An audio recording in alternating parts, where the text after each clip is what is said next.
ভাই ব্যাগটা একটু আপনার কাছে রাখেন। ব্যাকগ্রাউন্ড মানে কিছুই তো বুঝলাম না। পিছে দেই পুলিশ, ব্যাগে মনে হয় বোম টোম আছে, হালায় দেই।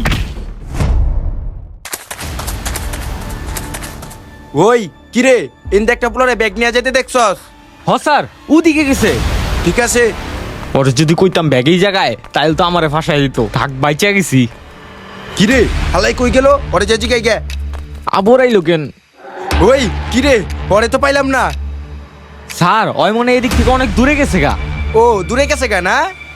আচ্ছা স্যার, ব্যাগে কি এমন আসলো যে আপনি ওর পিছে কুত্তার মতো দূরাইতেছেন? ব্যাগের ভিতরে 10 লাখ টাকা ছিল, আর ওই 10 লাখ টাকা নিয়ে পলাইবার লইছি। 10 লাখ টাকা? হন, তুই একটা কাজ কর, তুই তোর হুন্ডার দিয়া আমার একটু সামনে নামাই দিয়া। না স্যার, আমার একটা কাজ আছে, বাসায় যাওয়া লাগবো। কি তোর কত বড় সাহস, তুই পুলিশের মুখে না করস? কি করি? পিছনে 10 লাখ, সামনে ওই ডাকাতটায়। টাকা তো এমনি আচ্ছারা করা যাইব না। স্যার, আপনি একটা কাম করেন, আমি আপনার গাড়ির চাবি দিয়ে দিতেছি, আপনি ডাকাতটা আরে ধরেন, আমি থানা থেকে আপনার কাছ থেকে বাইক নিয়ে আমুনি। ঠিক আছে, ধন্যবাদ। তুই থানায় হুন্ডাটা নিয়ে যাইস। আচ্ছা স্যার। যা যা যা, পুলিশটা গেছে, এখন এই 10 লাখ টাকা পুরাটাই আমার। আশেপাশে কেউ আছে নাকি? কি রে, ব্যাগ দিই খালি। এইটা আবার কি?